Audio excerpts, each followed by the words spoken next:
des centaines de jeunes Algériens, et pas que des jeunes, y compris des personnes âgées, des pères de famille, des familles entières, des femmes, des hommes, dont des mineurs aussi, ont traversé, risqué leur vie pour traverser la Méditerranée et rejoindre les Dorados européens à travers l'Espagne.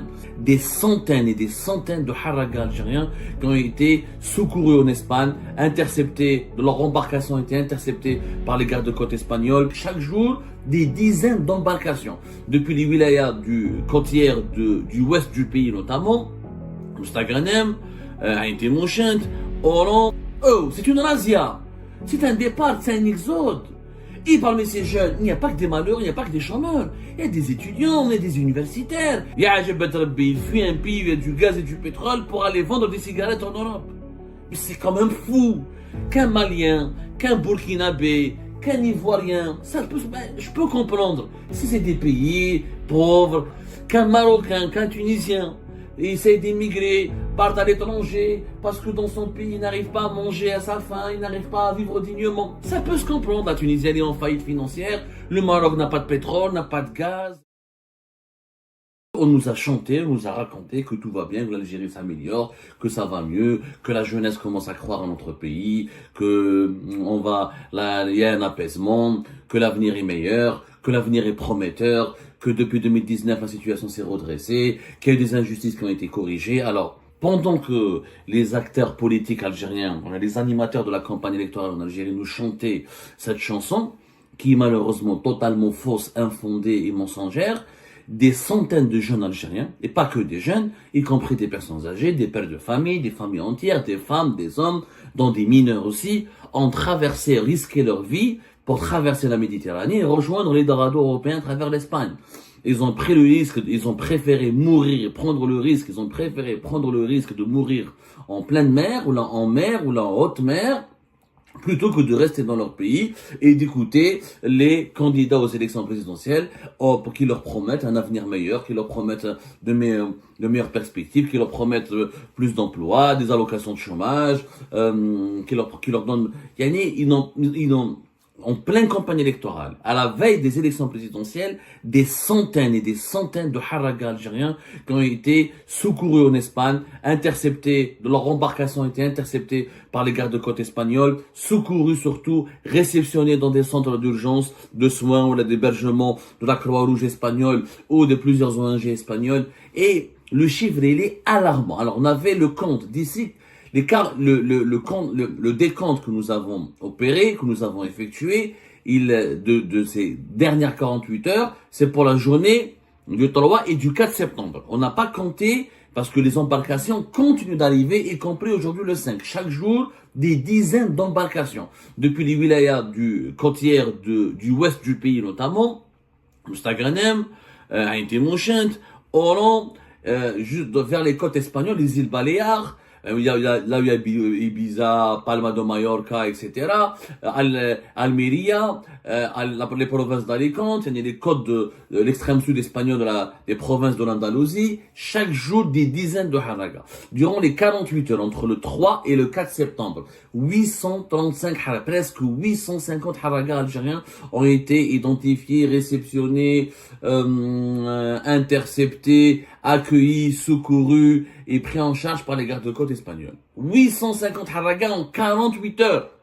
C'est énorme. Et ça, on ne parle que des embarcations qui ont été identifiées, qui ont été interceptées, qui ont fait l'objet d'une prise en charge de la part des gardes-côtes espagnols. Il y a d'autres embarcations qui échappent au contrôle, à la vigilance des gardes-côtes espagnols. Et on ne parle pas des disparus. Et heureusement, il y a une personne qui, franchement, elle mériterait la nationalité algérienne, cette personne. Elle mériterait une médaille de la part de l'État algérien. Je ne comprends pas pourquoi les autorités algériennes ne contactent pas Francisco José Clemente Martin, qui est le véritable défenseur de ces enfants malheureux de l'Algérie, ce militant à qui il faut rendre un grand hommage. Cet activiste espagnol originaire d'Almeria, qui est l'un des membres les plus actifs de l'ONG espagnole, le Centre international pour l'identification des migrants disparus, qui recense chaque jour il nous donne des chiffres, il nous fait la chronique des arrivées, des personnes qui sont portées disparues, des embarcations qui ont été identifiées, qui arrivent sur les rivages, il donne les noms, les nombres, les personnes, les destinations, est-ce que c'est Almeria, est-ce que c'est Alicante, est-ce que c'est les îles Baléares, est-ce que c'est Fromentère, il donne toutes les indications spatiales, temporelles, le nombre des haragas algériens, il est devenu l'interlocuteur numéro un.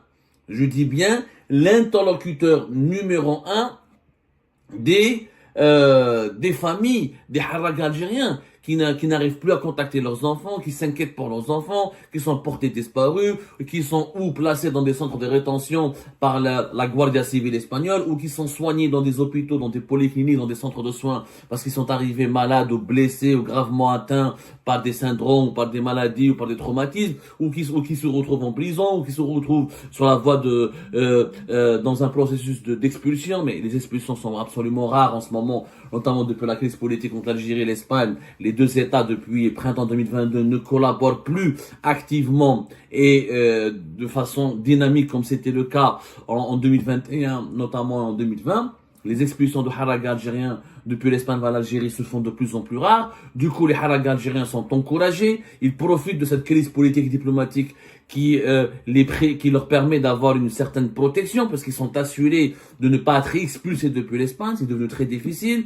Donc, ils partent en masse et les chiffres sont exceptionnels. Une vingtaine d'embarcations en 2 jours. C'est des débarquements. Une vingtaine d'embarcations en 2 jours, c'est un débarquement, rien que durant la journée du 3 septembre, il a été recensé 20 embarcations avec 420 migrants algériens. C'est énorme.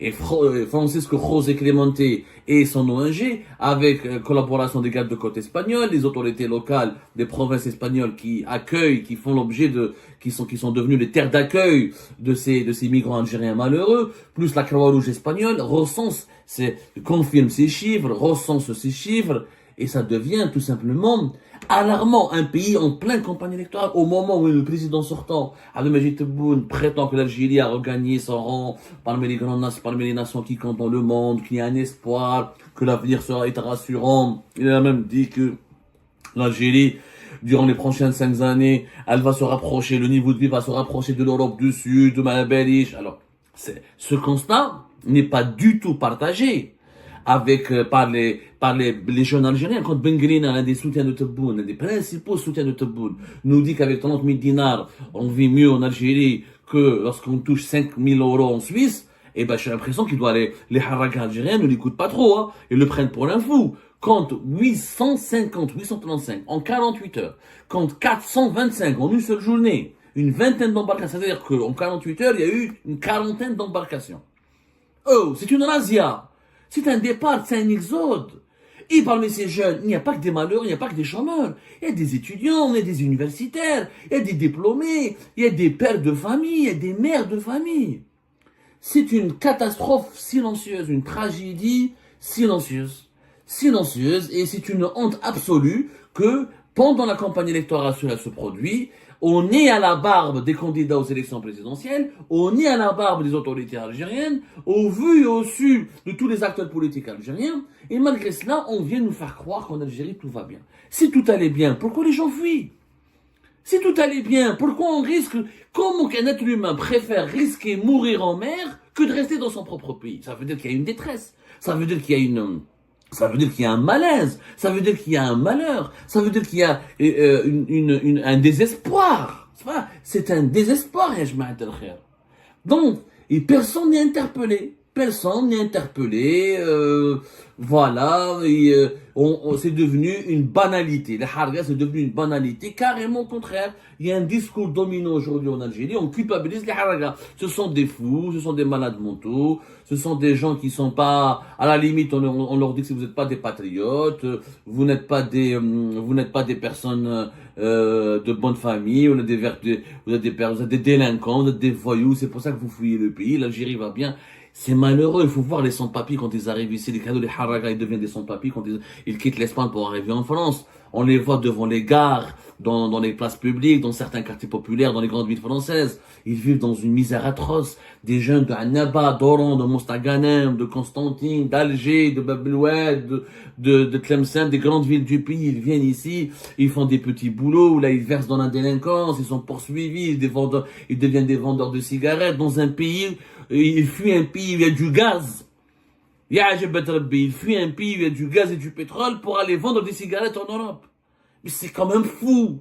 À la limite, je vais te dire une chose. Il faut briser un tabou. Qu'un Malien, qu'un Burkinabé, qu'un Ivoirien, je peux comprendre. Si c'est des pays pauvres, ils n'ont pas beaucoup de moyens, ils ont connu des séquences tragiques dans leur histoire. Qu'un Marocain, qu'un Tunisien, essaye d'émigrer, part à l'étranger, parce que dans son pays, il n'arrive pas à manger à sa faim, il n'arrive pas à vivre dignement. Ça peut se comprendre. La Tunisie, elle est en faillite financière. Le Maroc n'a pas de pétrole, n'a pas de gaz, il n'a pas de ressources naturelles importantes, mais ça parle un peu de phosphate, mais ça ne permet pas vraiment de garantir la prospérité du pays.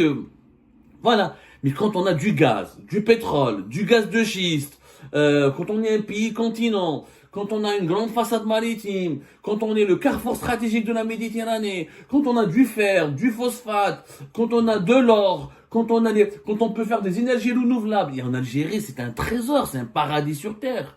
Et quand on quitte un tel pays pour aller vendre des cigarettes, ou devenir délinquant, ou devenir livreur Uber Eats, ou devenir faire de Uber à l'étranger, et on risque sa vie en mer. On risque qu'on préfère risquer sa mère, quand on préfère mourir en mer que de rester dans un pays comme l'Algérie, qui a de quoi nous interpeller. Je vois les Algériens et les Algériens totalement insensibles à ce drame. C'est qu'il y a une faillite quelque part. Mais la nouvelle Algérie, elle a réussi. Ces chiffres-là, on les avait pas à l'époque de Bouteflika. Il y avait des harakas à l'époque de Bouteflika. Mais on les avait pas, ces chiffres. On n'avait pas 400 en une journée, 800 en 48 heures, 1000, il y a eu 1000 en un week-end. Depuis 2022, c'est des chiffres, depuis 2021, 2022 et 2023 et 2024, on a des records. On a des mois, en un seul mois, on a plus de 5000, 6000 personnes. On parle aujourd'hui d'une moyenne de 30 000 personnes qui, chaque année, fuient les côtes algériennes pour aller vers l'Espagne. On parle de 30 000 personnes. 20 000 qui ont été recensées, identifiées, 10 000 qui échappent au contrôle. On parle de plusieurs centaines de disparus qui meurent, une moyenne de 500. Une moyenne de 500 par été. Et ce n'est qu'une moyenne, encore une fois. C'est vraiment alarmant. C'est vraiment terrible. Et là, ça n'interpelle personne. Personne ne se pose des questions. Personne ne se lance dans une quête de vérité. Et personne ne dit la vérité aux dirigeants politiques. Arrêtez de mentir. Arrêtez de déconner. Arrêtez de mentir et arrêtez de déconner. Il faut absolument qu'on se remette en cause, que les politiques algériens arrêtent parce que tu ne peux pas dire à la télé, dans des meetings électoraux, sur les places publiques, dans des déplacements sur le terrain, que ça va mieux, que tout ira pour le meilleur, que l'avenir il ira Dieu, alors que tu as des centaines de personnes par jour et chaque week-end qui risquent leur vie en mer pour aller quémander un titre de séjour en Europe pour essayer de vivre en Europe, pour relancer ou avoir une nouvelle vie en Europe. C'est-à-dire qu'il y a en face de toi un réservoir de désespoir.